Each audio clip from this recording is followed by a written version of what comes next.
Hi everyone! Welcome back to my channel. For today's video mga kabads, eto na nga po, sahod days na naman.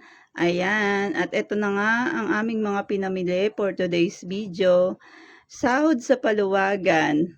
Batch 25 to 31 mga kabads. Ayan, nadagdagan na naman tayo ng paluwagan mga kabads. Kahit sobrang taas ng gold ngayon, ayun, push pa rin natin yan mga kabads para sa ating kita. Kahit sobrang liit na lang.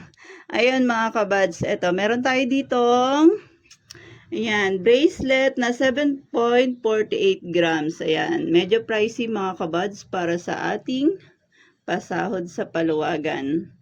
Ayan, at meron din tayo ditong, yan, money catcher ring mga kabads. Ayan, size 6 para sa mga pampaswerte dyan. At meron tayo bagong design ng earring mga kabads. Sahod din yan, special design na teardrops. Ayan, sobrang laki niyan mga kabads. Mga medium size lang naman, pero mas maganda siya sa isuot sa tenga.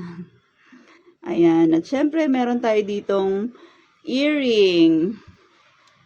Dipakaw din yan mga kabads, large size. Yan, yung bilog na yan. 1.35 grams. At syempre, money catcher uli mga kabads.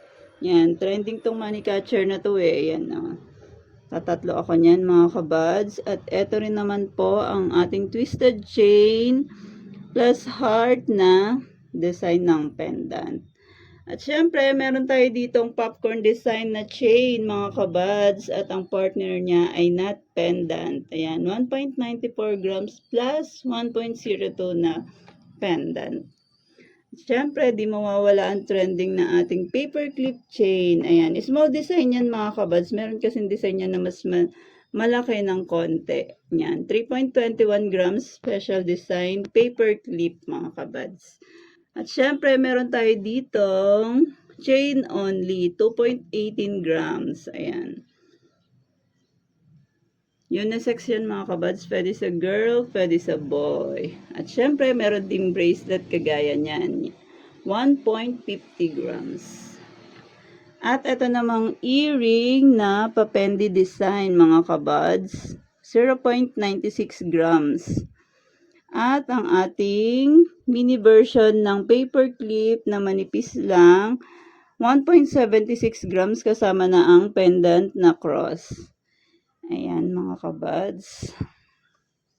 Ayan na nga po ang aming mga pinamili ng aming pinagpaguran sa isang araw mga kabads. Ayan. Thank you for watching mga kabads. Don't forget to like and subscribe.